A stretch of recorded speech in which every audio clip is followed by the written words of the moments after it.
Hola, ¿qué tal? ¿Cómo estáis? Soy Pedro, soy profesor de Aularte y hoy vamos a tener una sesión yo creo que bastante especial porque vamos a abordar la obra, la vida de un artista sin duda yo creo que especial y diferente, misterioso, como dice el título, el misterioso caso de Gustave Moreau, un artista clásico, moderno, que aúna ambas corrientes. ¿Cómo puede eso ser? Un artista anacrónico y de su tiempo a la vez.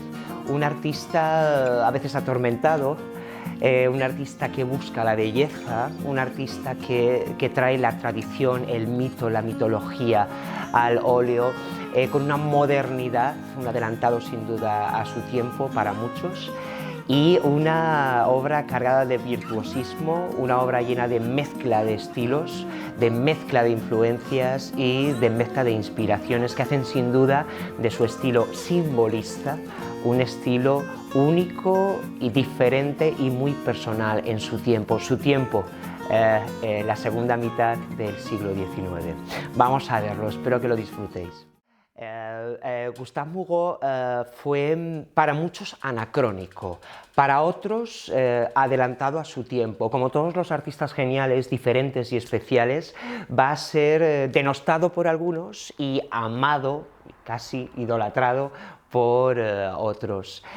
Un artista que está considerado el precursor del movimiento simbolista, del que hablaremos, un simbolismo en su obra que nos habla de el ideal de belleza, del mito, de la mitología, de la angustia vital, de lo misterioso, de los sueños, de las pesadillas y de esas historias que él va creando en un universo, como os digo, tremendamente personal. Un artista de alguna manera oscurecido por el empuje de sus contemporáneos, los impresionistas y posimpresionistas, que traen una modernidad arrolladora de luz, de instante, ese impresionismo, una modernidad que no le fue esquiva, porque realmente para muchos su obra está cargada de modernidad. Y yo creo que esa modernidad reside en sus contradicciones. Imagínense, un artista que pretendidamente se basa en la tradición, en el dibujo clásico, en el mito, y que a la vez va a introducir el subconsciente en el arte, adelantado a su tiempo. Es la razón por la que después los surrealistas en los años 20 y 30 lo tomarían como inspiración, lo tomarían como referente y como maestro. Un artista metódico que puede pasar horas, días, noches haciendo pequeños dibujos, cientos de dibujos para una obra o la parte de una obra, que luego se traduce en la obra en una pequeña parte abocetada, un pequeño fragmento, una pequeña sugerencia en esa obra terminada. Es decir, es tan moderno que introduce la importancia del proceso de trabajo dentro de la obra de arte, algo que tiene muchísimo que ver con las vanguardias. Así que por todo esto vamos a meternos en su universo, el universo misterioso de Gustave Moreau. Y comenzamos por el principio, por ese manifiesto simbolista que en 1886 este poeta, Jean Moreas, un poeta griego, escritor, ensayista, entrega este manifiesto en el periódico Le Figaro. Es un manifiesto bastante claro, habla de poesía pero también de arte y básicamente habla de la caída, de la negación de la realidad en pos de la idea.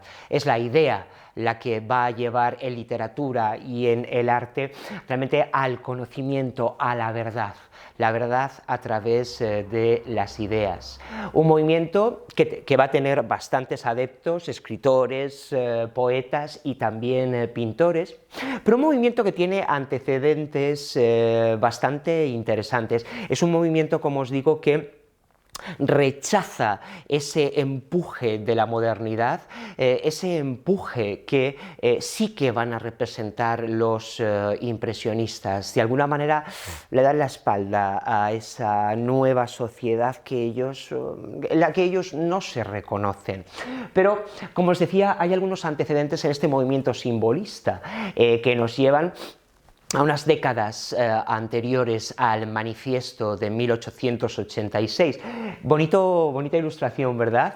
Es una de tantas ilustraciones, estas de principios del siglo XX, muy Art Nouveau. Fíjense en esas flores rojas, sangre o carmín tal vez, y esa mirada un poco maléfica de esta mujer, las flores del mal. Ay, el poeta atormentado, Baudelaire y sus flores del mar, ese poeta maldito, ese poeta que va a abrir la senda a esa búsqueda del yo, a esa angustia vital, a ese espacio de flaneur en la ciudad, de perderse caminando en los bajos fondos, buscando la maldad humana para encontrarse a sí mismo.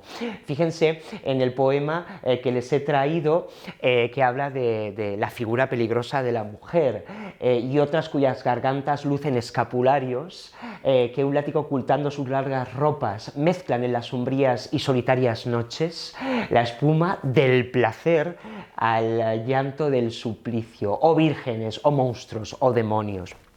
Es interesante porque él va a crear un universo en el que se van a ver reflejados estos pintores y escritores simbolistas, hablemos de Mallarmé o de Oscar Wilde, por ejemplo, entre otros. Después llegaría Edgar Allan Poe, importantes escritores y también, como les digo, pintores.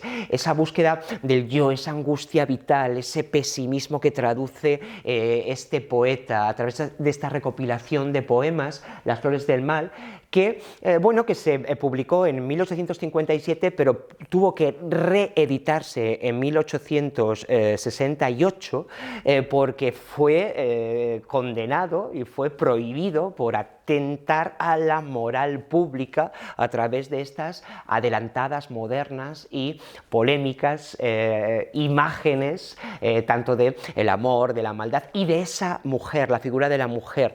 Es algo muy interesante que va a fraguar el movimiento simbolista, la figura de la mujer simbolista como figura peligrosa, mujer castradora, mujer de belleza que lleva a la perdición. Es interesante este punto misógino, vamos a decir lo que tiene el simbolismo, porque va a tener mucho que ver con la figura de la mujer en Gustave Moreau. Como les decía, esto hace que este grupo de estudiosos, intelectuales, artistas, no se sientan reconocidos por esa sociedad. Ahora veremos los problemas también políticos, económicos que tiene este último tercio del siglo XIX y que de alguna manera den la espalda a ese progreso y nueva ciudad a la que sí fascina a los impresionistas. Por eso les he traído, por ejemplo, este cuadro de Pissarro, Camille Pissarro, de ese boulevard de Montmartre, donde además todos los artistas se van a mover, esa nueva ciudad, esa velocidad, ese brillo en el suelo empedrado, el ruido de los coches, de repente las luces, ese progreso, ese vértigo que tanto gusta a los amantes del instante, la luz que cambia cada segundo y que hay que imprimir de forma impresionista, valga la redundancia, es justamente lo que niegan estos simbolistas, que prefieren recluirse en la idea, en el mito, en el misterio, en el subconsciente también, va a ser la base de este arte que, como os digo, para muchos, para los que se acogen a la modernidad de los impresionistas y postimpresionistas, va a ser considerado anacrónico o anticuado. Tenemos importantes referencias también para esta filosofía o esta manera de pensar simbolista. El propio Schopenhauer habla, una de las bases de su ideario es que el mundo visible es mera apariencia y que realmente la manera de conseguir el conocimiento trasciende a la mera apariencia engañosa y tiene mucho más que ver con las ideas, con interiorizar para llegar a ese conocimiento movimiento real, la apariencia se esfuma y es efímera, que era lo que precisamente les gustaba a los impresionistas, que son dos movimientos que chocan de alguna manera antagónicos. Y fíjense un ejemplo de ese Apolo, he traído, no he puesto el nombre porque simplemente a modo general para que vean esa pintura, esas composiciones etéreas, mitológicas, casi divinas. De hecho, bueno, es la imagen, su Apolo, el dios de la luz, el dios del sol, en esos escenarios distópicos que no tienen nada que ver con la realidad, esa huida hacia los sueños, hacia el mito que tiene Gustave Moreau. Pero como les adelantaba, que se me pasó la diapositiva, hay otro referente importante para ellos, Freud. Y les he traído justamente por ello esa parte del discurso que me parecía bastante importante respecto a lo que vamos a ver hoy. El sueño constituye uno de los caminos por los cuales puede llegar a la consciencia aquel material psíquico que, en virtud de la aversión que suscita su contenido, fue bloqueado por la conciencia, fue reprimido. ¿Qué nos está diciendo Freud?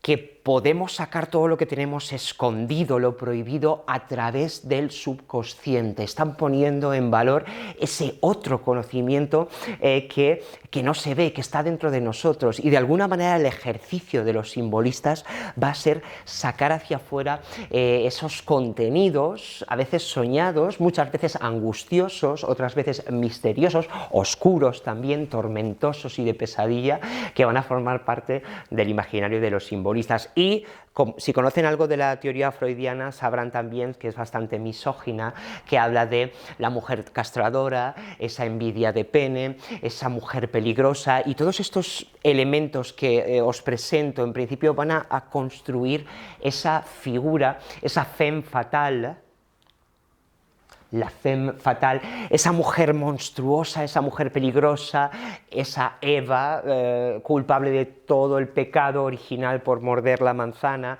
esa mujer que lleva al hombre con su belleza fría a la perdición. Van a aparecer además mujeres monstruosas, las sirenas, las esfinges, van a aparecer también elementos muy raros de este subconsciente que subyace y que aflora, seres andróginos, hermafroditas, bueno, todo un universo rico e interesante en la atmósfera de estos pintores.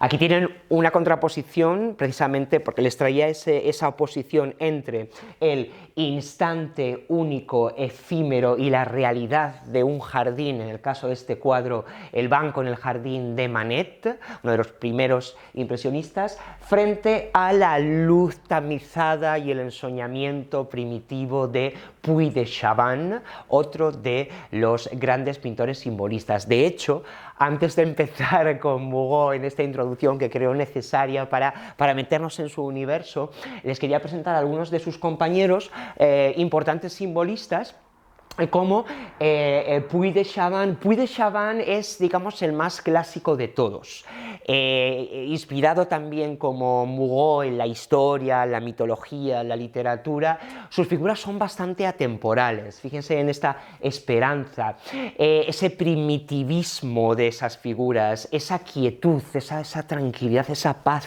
que desprenden sus figuras, pero a la vez bastante moderno. Fíjense en cómo expone, cómo extiende el color, utiliza mucha superficie del cuadro, del lienzo, con un solo tono, y esto es realmente moderno. Es decir, le pasa como a Moreau, que mezcla esa tradición, la mitología y lo clásico con elementos y procedimientos, por ejemplo, en el uso del color, bastante modernos, esas tintas cada vez más planas y esa luz tamizada muy interesante y también un tanto misteriosa. En este caso de Puy de Chavannes yo creo que más bucólica.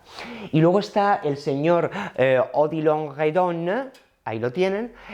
Odilon Redon es el contraste. es la fuerza, es el sueño y la realidad, es lo misterioso bueno, y el sueño también es el blanco y negro y el color. De hecho, él va a pintar casi toda su vida en el blanco y negro y justo en el ecuador de su carrera descubre la eclosión de color y realmente ese ensoñamiento, esas atmósferas, esas nebulosas, esas cabezas cortadas, esas arañas, porque también tiene ese lado misterioso y de pesadilla. De Odilon Redon se dijo que prefería la visión a la vista.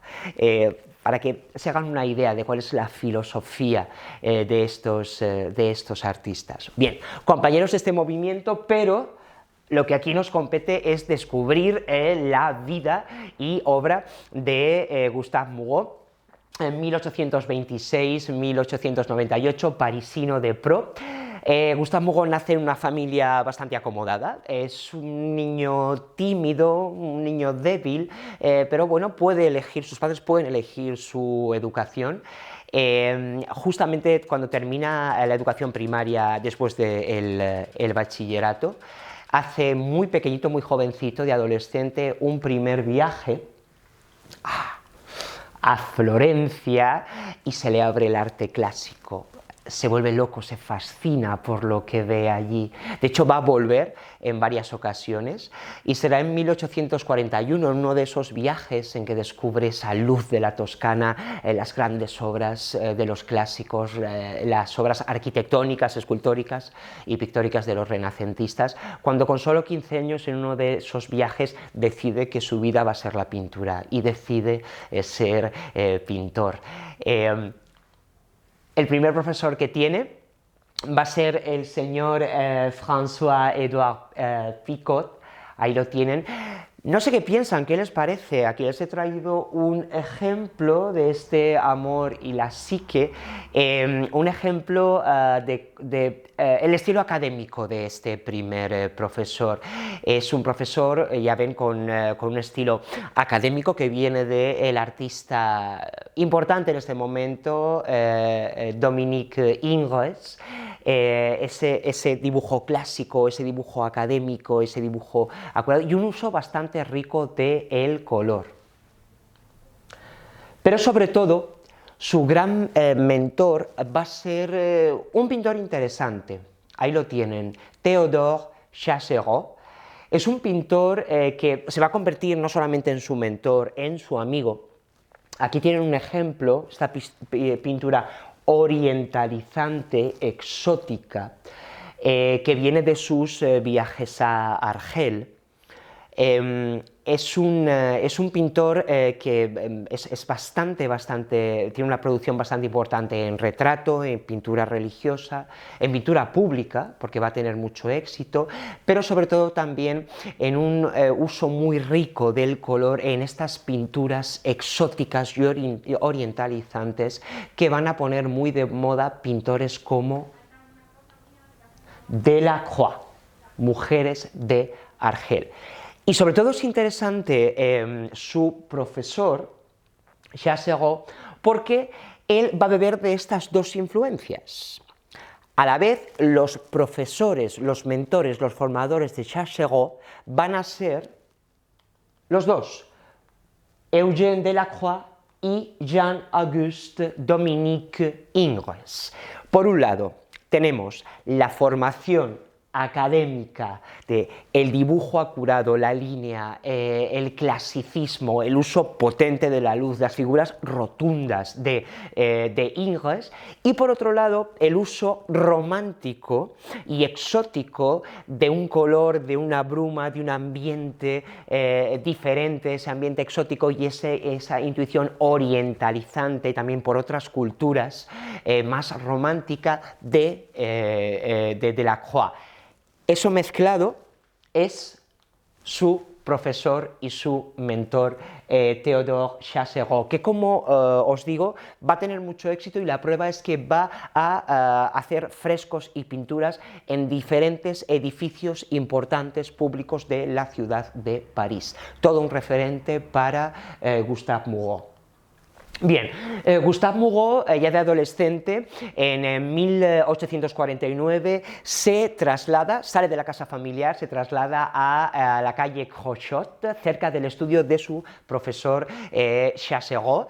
Les he traído estas maravillosas fotografías de Eugène Adiet para que vea precisamente lo que veía Moreau cuando iba a pintar al estudio de su profesor, de su mentor, porque justamente en este momento, prácticamente en los años 50 del siglo XIX, se comienza a construir la iglesia del Sacré-Cœur en Montmartre, que va a ser ese barrio. Además, este momento, en 1849, va a ser importante para él porque es, como les digo, un momento de independencia, un momento en que sobre todo va a conocer la efervescencia de un Montmartre que empieza a atraer a muchísimos artistas en los cafés, acudir a los teatros, a la ópera, muchos recitales de poesía, y realmente pues el artista se va a ir forjando y se va a ir formando con ese ambiente muy especial de Montmartre, el que será su barrio para siempre.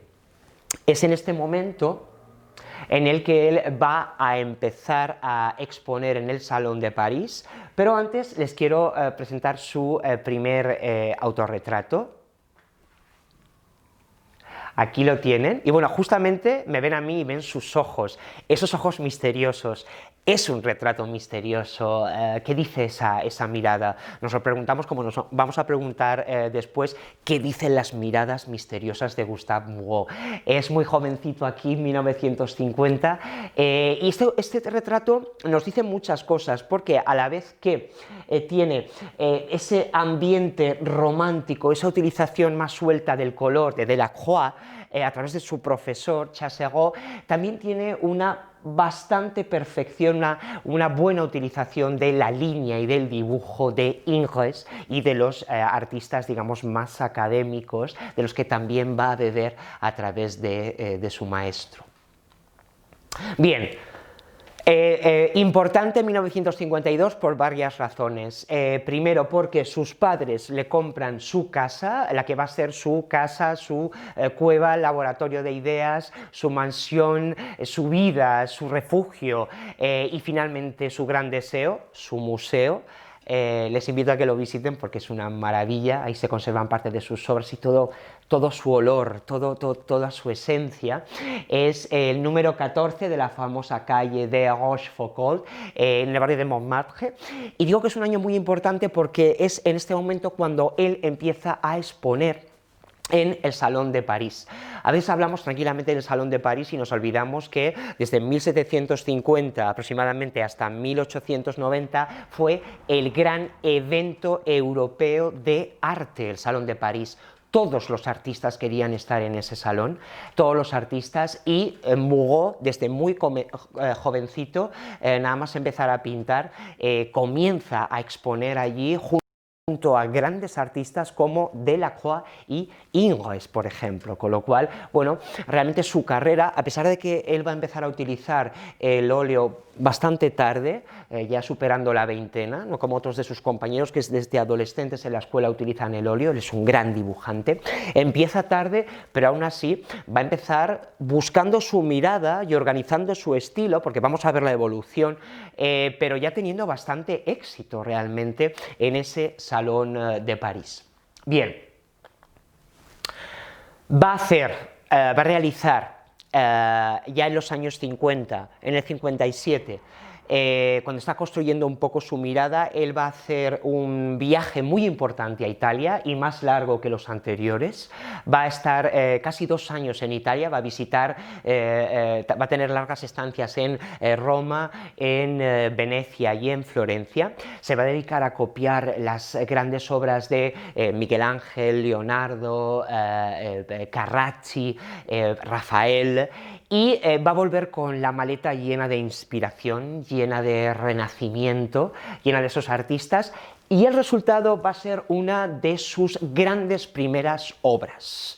Esta obra va a ser tan importante, va a tener mucho éxito en el Salón de París y va a ser tan exitosa y tan sorpresiva que el propio Jérôme Napoleón, el hermano menor de Napoleón, va a comprar esta obra. Imagínense el espaldarazo que le da esta obra al artista. 1864, Edipo y la Esfinge. Fíjense en esta obra, me quedo por aquí para que vean, bueno, lo bueno es que ven lo que más me interesa, la mirada enigmática de la Esfinge y de Edipo. Les cuento rápidamente la historia porque esto va de historias mitológicas en su universo. No les he comentado que él es realmente un niño que crece devorando libros de la riquísima biblioteca de mitología grecorromana que hay en su casa. Van a ser sus juegos, devorar esas historias. Es un personaje tremendamente culto y conoce todas las diferentes mitologías de varias culturas que va a unificar en su obra. En este caso habla del mito de Edipo. El rey de la ciudad de Tebas es aconsejado por el oráculo, le cuenta que su propio hijo va a acabar con su vida y con su reinado. Por eso él expulsa a Edipo de su reino, lo expulsa de Tebas, y Edipo crece con una familia que no es la suya, con una familia adoptiva. Ese oráculo también cuenta a Edipo su futuro. Le dice que acabará casándose con su madre y matando a su padre. Claro, él piensa en su familia adoptiva, porque no conoce otra, así que huye de esa familia y curiosamente en su camino, aquí lo tienen con la capa de peregrino y el cayado, llega hasta las puertas de la ciudad de Tebas y allí le espera la guardiana de la ciudad, que es la mujer peligrosa, la Esfinge, esa mezcla de mujer, cabeza de mujer, cuerpo de león y alas de pájaro, alas de águila, que tenía atemorizada a toda la población, que arrasaba los campos y que interpelaba a cada viajero con un enigma, con un acertijo a cambio de su vida. De hecho, fíjense en los pies y los cadáveres de los pobres viajeros que ya han caído rendidos a sus enigmas, difíciles de resolver. Es el momento en que le propone el enigma. El enigma era algo así como: ¿qué ser con una sola voz tiene 2 patas, 4 patas y 3 patas? Él le contesta: fácil, el hombre, es el hombre, yo mismo, es el hombre que con una sola voz, como esta con la que te hablo, tiene 4 patas al nacer, 4 patas cuando vamos a gatas, 2 patas cuando nos erguimos y somos bípedos en la edad adulta, y finalmente cuando tenemos que sujetarnos en un bastón en la vejez, pues contamos con 3 apoyos, con 3 patas. Acierta el acertijo y la Esfinge se suicida. Finalmente él derroca al rey, ocupa su lugar, finalmente acaba con el rey y finalmente se casa con la reina, con Yocasta, la que era su madre. Bueno, el mito nos dice que uno no puede escapar a su destino. ¿Y cómo lo representa Gustave Moreau? En el instante. Fíjense en esas miradas directamente. La composición es tremendamente novedosa. Realmente él trasciende el mito, elige el instante de manera caprichosa. Esa, perdón, Esfinge, su vida, fíjese en esas 2 miradas. Bueno, ella es enigmática, ella es embaucadora, pero a la vez es musa, es bellísima. Y parecen 2 entes que se conocen realmente, que se miran. Y luego fíjense en el estilo. Ese estilo que, como les digo, para muchos fue tachado o bien de modernísimo o bien de anacrónico. No solamente vemos una utilización rica del dibujo y a la figura académica de Ingres en esa pureza de la línea del dibujo, vemos además formas casi del 480, formas tan clásicas, ya no renacentistas, e incluso podemos ver casi a Botticelli, al 480, en esta pintura que sorprendió y que fue un buen inicio y un buen espaldarazo para su obra, que va a tener una evolución. Esta época es la época de eclosión, de maduración de su lenguaje, de madurez de su lenguaje y sobre todo va a basarse en cuadros con una temática que a él le encanta, que a los simbolistas les encantan, que es la temática mitológica. Por eso tenemos, por ejemplo, un cuadro muy interesante que muestra a Orfeo. Orfeo era capaz de realizar esa música embaucadora, esas poesías bueno, que hipnotizaba a todo el mundo, incluso a las Ménades. Las Ménades eran las doncellas sacerdotisas en honor a Dionisios, que realizaban ritos orgiásticos y que se insinúan a Orfeo, pero él las rechaza y en contestación le despedazan y le descuartizan. Fíjense la crueldad de algunos mitos. Fíjense también en lo que ha elegido Gustave Moreau para esto. Ha dado un paso más allá, ha olvidado todo el dramatismo terrible de ese mito y lo que nos presenta es a una joven bellísima con ropas orientales recogiendo su cabeza adherida al arpa, esa metáfora tan interesante, esa invención iconográfica que él nos hace uniendo el hombre y el arte en esa cabeza unida al arpa. Fíjense en las miradas, se corresponden, están las dos cerradas y esa serenidad y esa quietud que se ve en este cuadro y ese ambiente, esa atmósfera leonardesca, un poco Leonardo da Vinci, ¿verdad? Es todo lo que bebe de Italia en este primer momento. Y bueno, realmente vemos esa utilización de los dorados, esos blancos anacarados, que va a ser el pigmento y el tono de su coloración en esta primera época de su carrera, de su arte, de su corpus. Bien. Tenemos otra obra mitológica, en este caso Prometeo. Prometeo fue el único que osó robarle el fuego a los dioses.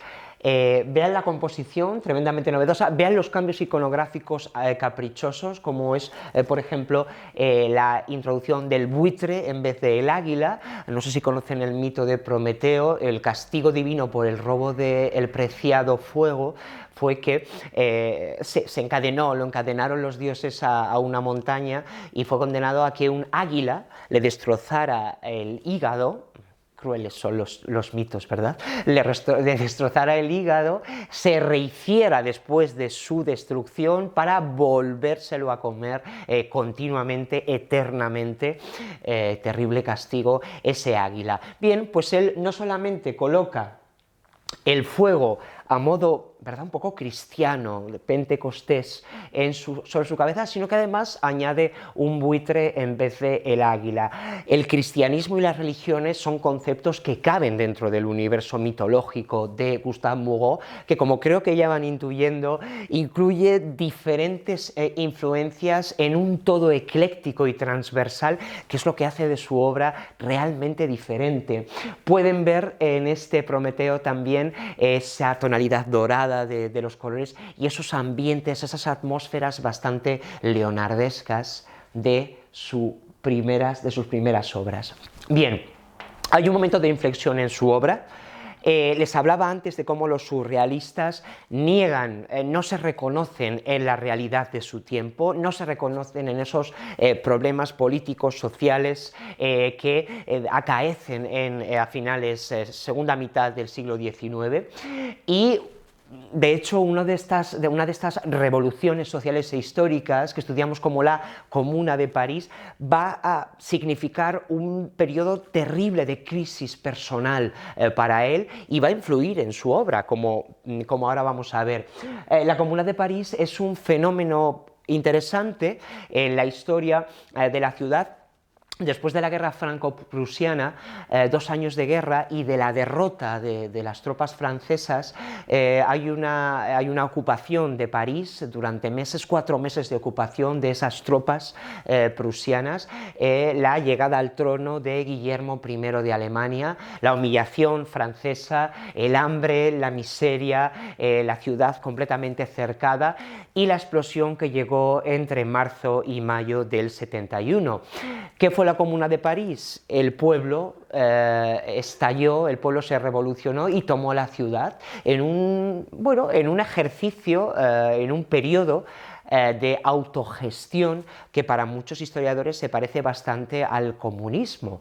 Esa idea de libertad está contrastada por todos los destrozos que se hicieron en esos días en la ciudad de París. Hubo grandes destrozos en este levantamiento al Palacio de las Tullerías, la biblioteca de Richelieu en el Louvre, el propio ayuntamiento y la foto es actual, lo sé, pero es la que he encontrado más clara. El Tribunal de Cuentas, el Tribunal de Comptes, que es el Palacio d'Orsay de París, fue bastante destruido y, un detalle importante, destruido con él los frescos y las pinturas de su maestro y amigo Théodore Chassereau.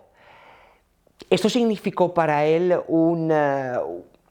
la entrada en un túnel bastante oscuro, porque realmente la sociedad, él como conservador, la sociedad en la que él creía, en la que creía moralmente correcta, se estaba desmoronando. Y con ella todo el arte y las obras de arte que sus compañeros, profesores y amigos habían creado. Él siempre fue, como les digo, un niño bastante apocado. Él en el colegio se quejaba de lo rudas que eran las maneras de sus compañeros. Una personalidad bastante especial. Y para él este derrumbe del arte o este derrumbe de la sociedad o la estructura en la que él cree le va a afectar muchísimo, tanto que a partir de este momento, a partir del 71, 72, él se va a encerrar cada vez más en sí mismo, en su estudio desde luego, se va a prodigar cada vez menos en público y se va a encerrar en su universo, ese que él se crea, en su idealismo, en sus sueños, en su mundo real, que es en el que él cree y que es el que va a conformar este nuevo ideario, este nuevo imaginario pictórico, enriqueciendo su pintura con todo tipo de historias mitológicas, religiones, leyendas, y bueno, que va a hacer ese corpus artístico bastante interesante y completamente único. Casa, refugio y finalmente, como les digo, museo. Fíjense, es que es un museo, ya era un museo, quedó tal cual. Él lo dejó con su colección de antigüedades, sus diferentes dibujos, su vastísima, enorme biblioteca, su estudio. Aquí tienen su habitación, su estudio, que es una maravilla con esa famosa escalera de caracol. Es un museo que les recomiendo, como les digo, si van a París, lo visiten, porque no está dentro de muchas guías, no es lo primero que se visita en París, y es una de esas joyas que después del viaje te llevas contigo como el mejor rincón más especial en el que has estado. Allí pueden ver parte de su obra y algunos cuadros que vamos a ver ahora al final de la clase. Su refugio. Bien, cambio. Fíjense en cómo aplica el color aquí, en esta muerte de Safo, esa mujer poeta que se lanza al mar por amor, por un amor rechazado.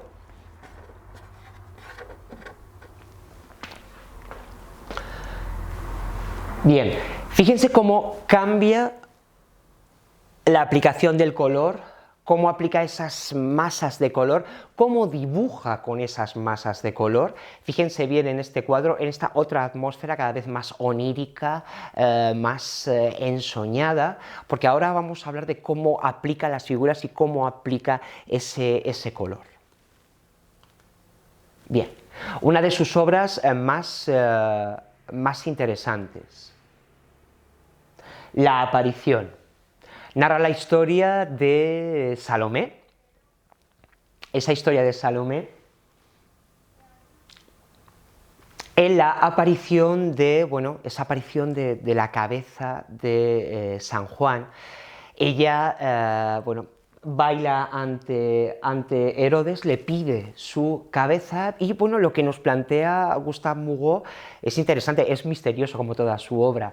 Esa cabeza es el remordimiento, es una aparición, es algo divino, es un sueño tal vez. Aparece la figura de Salomé, esa mujer fría que curiosamente lleva un loto, una flor que alude a la pureza. Es interesante la iconografía. bebe de muchísimas influencias. Fíjense en esa cabeza. Esa cabeza puede venir de la estampa japonesa que él ya conocía y había reinterpretado en varias ocasiones, lo sabemos.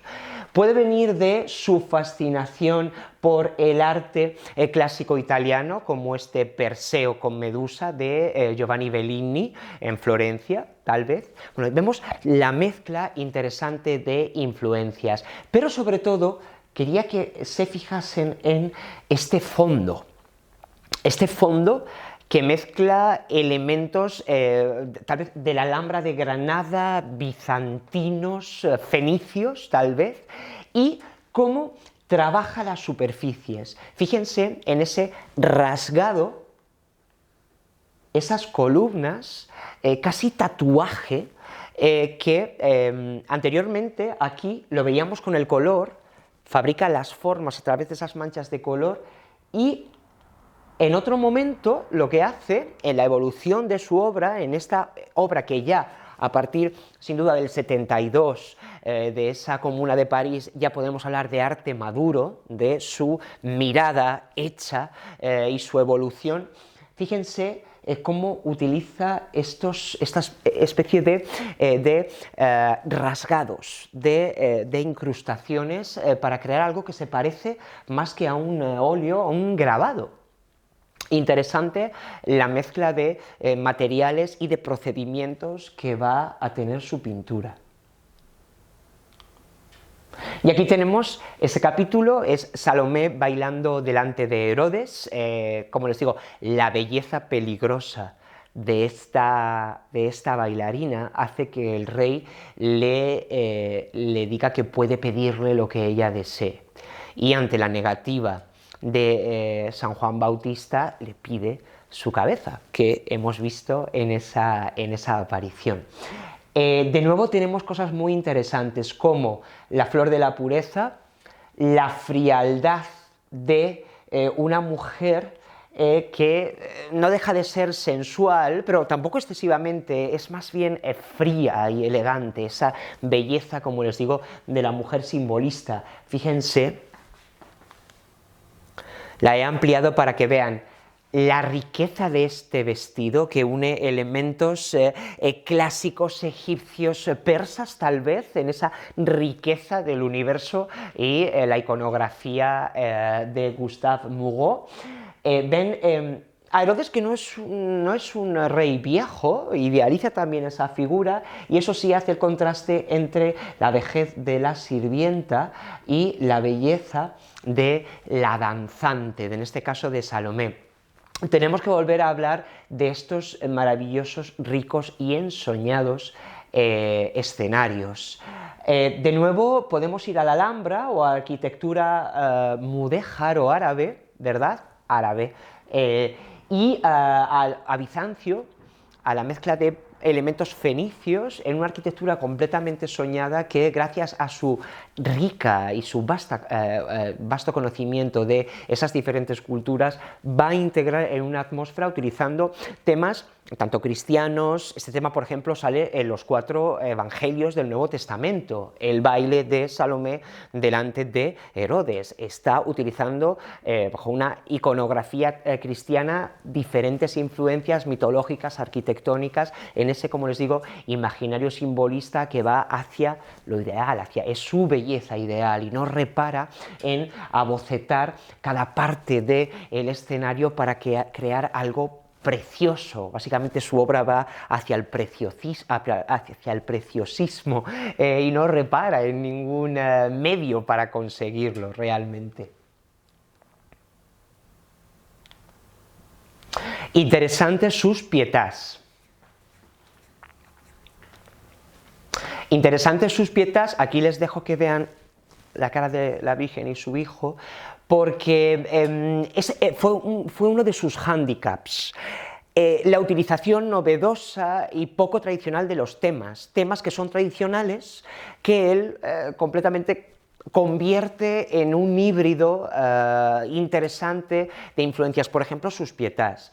La pietá es ese tema recurrente iconográfico cristiano que él transforma en, que coloca en escenarios deshumanizados, como este que ven, escenarios distópicos, escenarios que tienen, bueno, fíjense en su aplicación del color, esas manchas que realmente son muy trabajadas, son rasgaduras muy trabajadas, de diferentes colores, incluso diferentes técnicas. Él mezcla el wash y la témpera con el temple incluso, en esa búsqueda de casi superficies que se pueden tocar, pero al fin y al cabo son paisajes que no se suelen asociar a estas pietas, ni siquiera está la cruz, no hay ninguna otra figura humana más que la Virgen y Jesucristo muerto en esa expresión de desolación total. Y no salida, no hay un futuro, no hay vida después de la muerte de Jesucristo. Él realmente lo encierran todo en estos universos, en estos paisajes tan distópicos, y les he traído otra anterior, que parece que el dibujo es más clásico, aún podemos intuir un paisaje, aún podemos ver, fíjense, el rostro seguramente de María Magdalena y otros personajes que sí incluye. Esta pieta es anterior, pero realmente sí que es bastante fiel a esa iconografía interesante y novedosa de no incluir la cruz, de incluir esos paisajes desolados, tormentosos, de pesadilla, tan interesantes en, bueno, una iconografía muy personal que no siempre va a ser comprendida. Bien.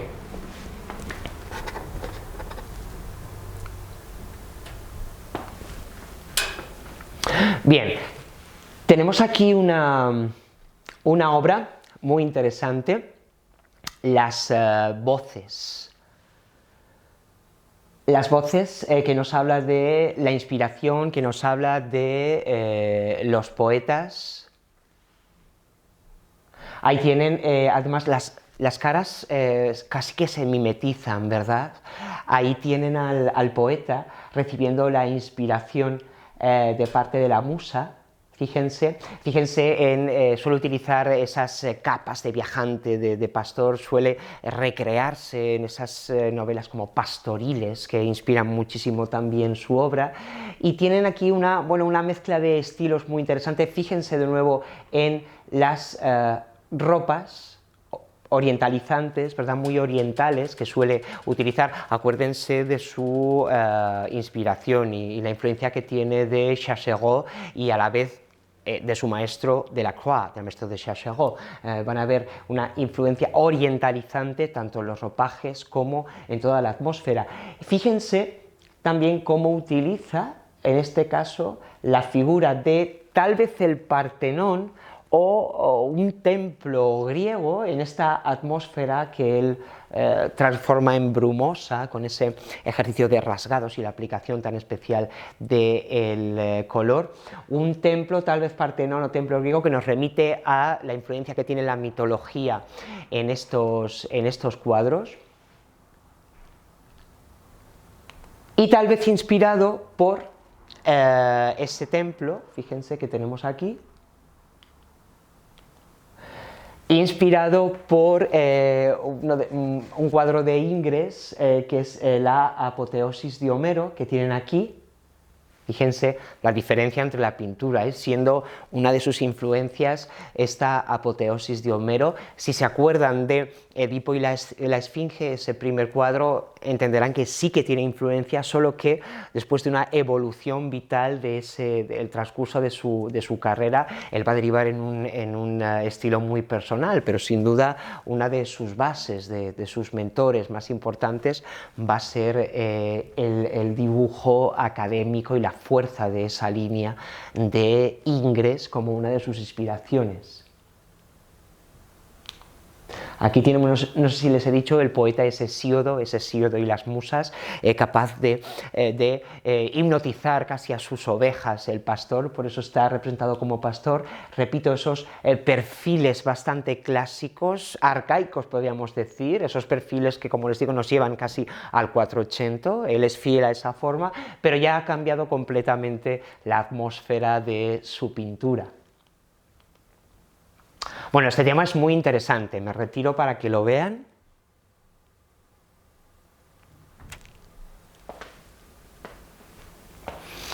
Aquí tienen el tema de los unicornios. Es interesante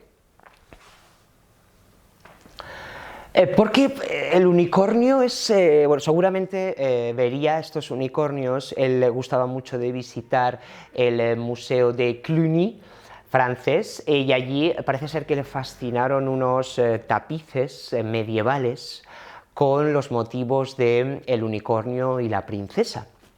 Y bueno, pues seguramente los plasmaría con inspiración de esas visitas, la inspiración de esas visitas al museo.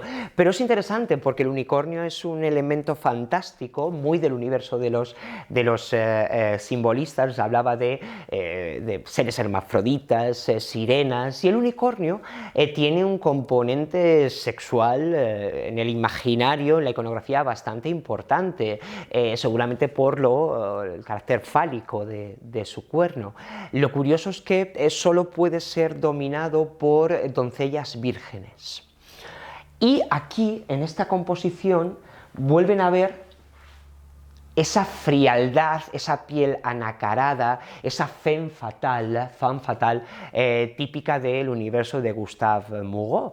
Y es curioso, de esta figura misógina del simbolismo, es esta figura femenina, como realmente con toda tranquilidad y elegancia son estas frías mujeres femme fatales, la mujer simbolista, las que están dominando a los tranquilos unicornios en este escenario. El símbolo de la sexualidad masculina es dominado por la sexualidad femenina. Bueno, son misterios de este misterioso pintor y de nuevo fíjense en estos acabados, en la utilización del color y esas frotaciones que hace del tono para ir colocando a modo de casi como un joyero cuando engarza las joyas en la base, cuando engasta o engarza las joyas, así hace él con los elementos que componen cada uno de sus cuadros. Bueno, aquí tenemos que hacer una parada porque este cuadro tiene realmente muchas connotaciones, muchas cosas. Primero, hablamos de una de sus últimas obras, hablamos de un Gustave Moreau ya maduro, bastante maduro. Un Gustave Moreau de 1894 que sigue y redunda en el mito. Ese mito, en este caso Júpiter y Semele. Les resumo un poco el mito.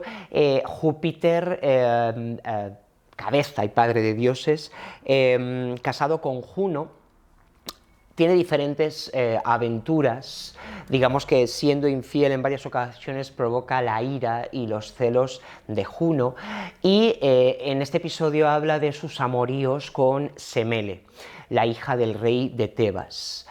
La historia comienza, el mito comienza cuando Semele queda embarazada de Júpiter y provoca la ira y los celos de Juno. Juno lo que hace es instigar con la mortal, con Semele, en contra de Júpiter, haciéndola dudar sobre incluso la divinidad de su amante. La convence con sus armas y Semele pide a Júpiter una prueba de su divinidad. Le pide que se le presente como Dios, y de ese acto omnipresente, ese acto fantástico de presentar su divinidad, nace esta creación abigarrada, ecléctica, transversal de mitologías, religiones, inspiraciones y culturas, que es Júpiter y Semele. Les he traído, por supuesto, más de una ampliación porque entiendo, aparte les pido perdón porque la calidad de la obra es tan enorme que bueno, no tiene mucha calidad, pero vamos a intentar desglosarla. La historia nos dice que Él se presenta con tal fiereza divina, entronizado, como lo ven, entre esas columnas, la vegetación, solo encima de él no hay nada, solo el cielo, él es la divinidad. Es tan potente la visión, tan fuerte, la visión divina, que ella no lo soporta y muere. No soporta la visión de la divinidad de su amante. Muere en ese abrazo tan fuerte, divino, tan de luz, que como mortal no lo soporta. Pero estaba embarazada. Cuentan que Mercurio, el mensajero de los dioses, saca el feto de su vientre y lo añade a la cadera del dios Júpiter, y allí es donde se fragua ese feto que acabará naciendo y siendo Dionisios, el dios del vino, el dios del placer, podríamos decir. Bueno, vamos a ver la composición, porque hay muchas cosas que decir y que nos hablan de la riqueza iconográfica especialísima y diferente de este artista. Ahora les llamo la atención y les pido que recuerden la sencillez primitiva de Puy de Chavannes, el otro simbolista, uno de los simbolistas, o el ensoñamiento y el uso del color y la bruma de Odilon Redon, para entender que su estilo simbolista es tremendamente personal, es tan rico, tiene tanta mezcla, que sin duda pues es un estilo muy especial. Bueno, tienen a Júpiter completamente entronizado, con estas luces, con este nimbo en la cabeza que nos lleva a Jesucristo, junto con la largura, la longitud de su pelo. Es una imagen de Cristo, pero es una imagen de Cristo rodeado simplemente de estrellas, que obedece. En el pecho tiene el escarabajo egipcio y una flor de loto, que es el símbolo de la feminidad hindú, también, fíjense la mezcla, aparte de la flor de la pureza en la otra mano, y aquí el arpa, que ya ha utilizado en otras ocasiones Gustave Moreau como símbolo de inteligencia, de la música y del arte. Pero les decía, les hablaba de la mirada, porque a pesar de que hay reminiscencias cristianas, el escarabajo egipcio y la propia mirada, esos ojos grandes y esa mirada frontal, directamente nos lleva a ese entorno faraónico, mezclando algo tan diferente como la cultura cristiana o paleocristiana con la inspiración egipcia en muchos de los detalles que pueden ver. Tienen alrededor, como les digo, todo tipo de vegetación, y la figura de Semele, que ya yace completamente blanca, pálida, con esa piel anacarada propia de los simbolistas, y Cupido, que no puede soportar la visión de esa pérdida del amor y le da la espalda y se tapa la cara, en lo que parece la visión de un llanto terrible.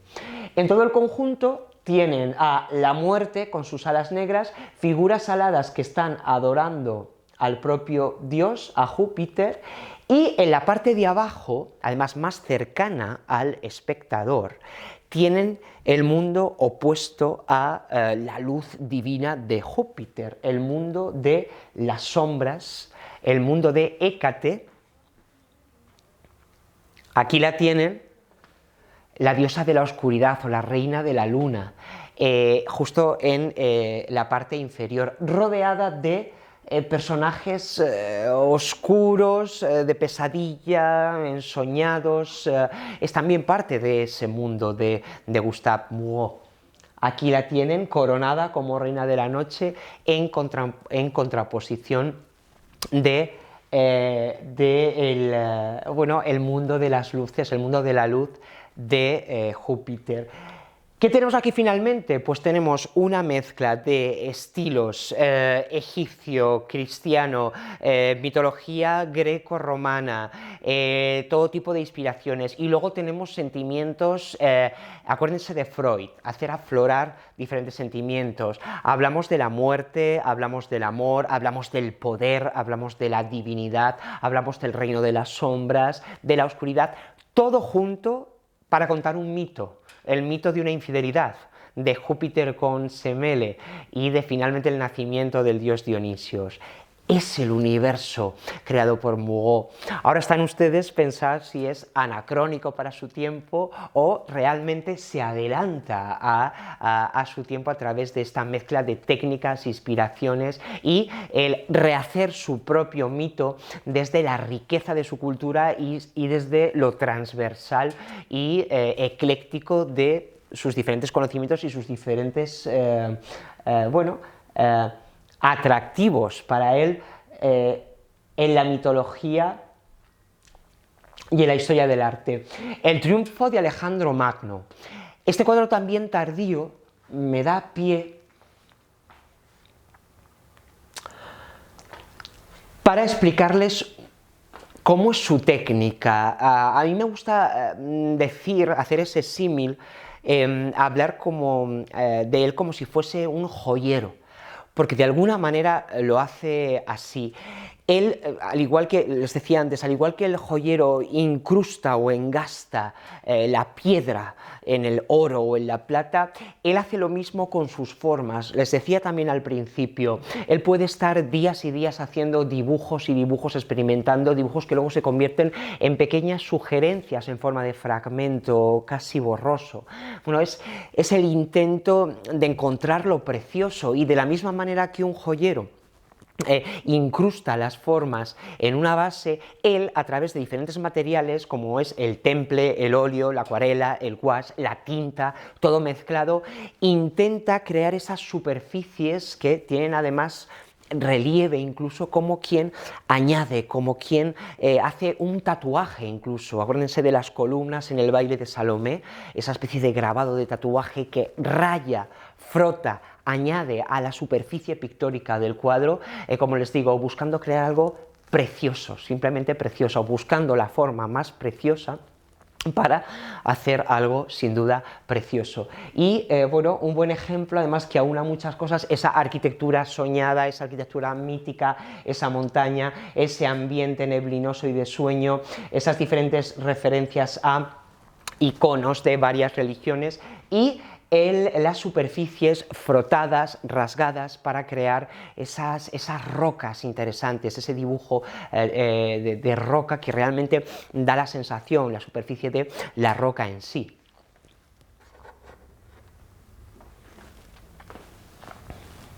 Continuamos.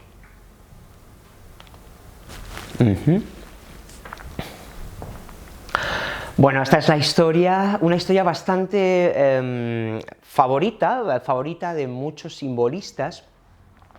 Es la historia de Polifemo, el monstruo de un solo ojo, de tres ojos, el cíclope, y Galatea. Es una historia que les da mucho juego porque al fin y al cabo es la historia de la Bella y la Bestia. Polifemo es eternamente rechazado por Galatea porque ella está enamorada de un pastor, Acis, y bueno, ella se funde con el paisaje.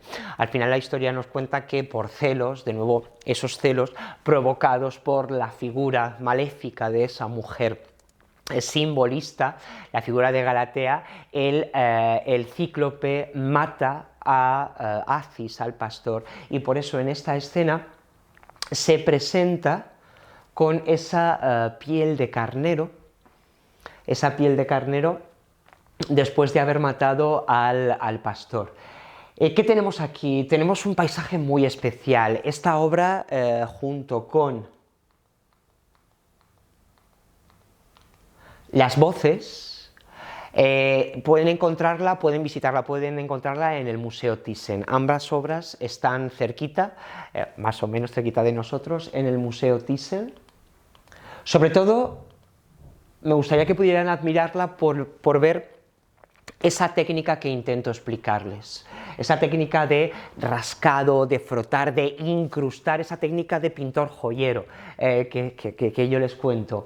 Fíjense que para esta obra utiliza tinta, temple, gouache y acuarela sobre cartón. Es decir, es que es algo tremendamente, es una mezcla no solamente de inspiraciones, sino de técnicas. Pero continúo con los personajes. Ese contraste interesante que hacen la blancura de esa piel fría, mujer fría, ninfa, en el paisaje, con la oscuridad del, bueno, digamos, atormentado cíclope Polifemo que casi se funde con la roca. Fíjense en algo muy interesante que aparece al final de su obra, de su pintura, al final de su vida, que son estos fondos vegetales marinos, tremendamente personales y ensoñados. Es la excusa perfecta no solo para experimentar con las formas y con el color, sino para trazar esos rasgados, esa manera de fabricar casi con diferentes elementos y herramientas, rasgando y frotando ese paisaje. Y el contraste, como les digo, entre la luz que irradia ella y él en la oscuridad, mimetizado con el paisaje. No sé si se dan cuenta también de o pueden observar la melancolía o la tristeza con la que observa escondido entre las rocas, mimetizado Polifemo. Hay una melancolía, es decir, al principio. En muchas de las obras de él, acuérdense de la obra de Orfeo, como la chica joven mira con esa melancolía y se funde con la mirada de la cabeza del poeta. Bueno, pues de alguna manera ese juego de miradas, esas miradas lánguidas, cerradas, son parte también de su ideario y de la iconografía del artista.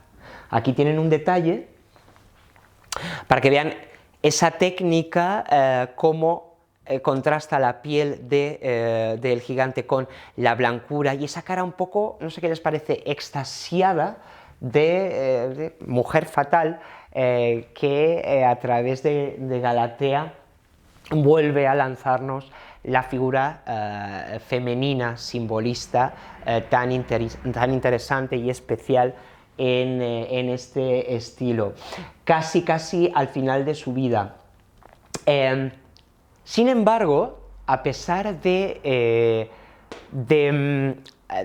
su aversión cada vez más a lo público, a pesar de que y al final de su vida va a dejar de exponer en el Salón de París, él va a entrar como profesor, a formar parte del profesorado de la École des Beaux-Arts, de la Escuela de Bellas Artes de París, importante puesto desde 1880. Y va a ser profesor de muchos futuros artistas. Y es interesante, les he traído este autorretrato que es casi de la época, pues se lo hizo él muy jovencito, 2 años después de la muerte de su profesor, de la muerte de Gustave Moreau. Fíjense, Matisse es la modernidad, es el uso del color, es llevado hasta el extremo, hacia el final de su vida, hacia el collage, simplemente trozos de color.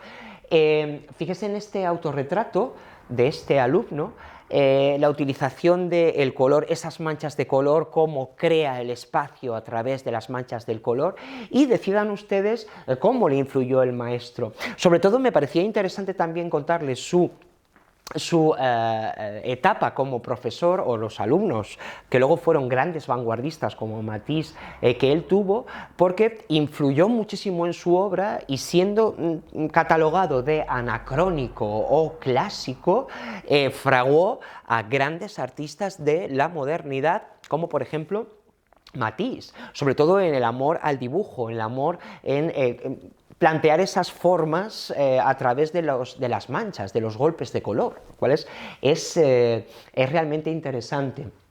Y bueno, finalmente he elegido una frase de Edgar Allan Poe: en cualquier parte fuera del mundo, para bueno, terminar esta pequeña exposición sobre el artista, esta pequeña exposición, esta pequeña sesión. Un artista, bueno, hemos hecho un buen repaso de su carrera, he intentado traerlos, mostraros las obras más sobresalientes y, bueno, resumiendo, un artista que de alguna manera se aisló del mundo, que creó un imaginario propio y sin saberlo realmente, porque él está considerado el precursor del simbolismo. Les quiero recordar que el manifiesto se publica en 1886, cuando él está ya no solo en la plenitud, sino en la madurez de su vida. Sería Puy de Chavannes, Odilon Redon y otros artistas con otros escritores, como Mallarmé o como Oscar Wilde también, los que fraguarían el grueso del simbolismo, pero él, con su universo personal, con su misterio, como dice el título, fraguó realmente ese universo, un universo que quería huir de lo que estaba pasando, que quería huir de la modernidad y que, bueno, que sin duda fue moderno al incluir nuevos temas, al mezclarlo, al incluir nuevas técnicas, a incluir la importancia del proceso y la importancia de lo inacabado. Fíjense en estas texturas, en esta manera borrosa de crear el paisaje, es algo tremendamente moderno.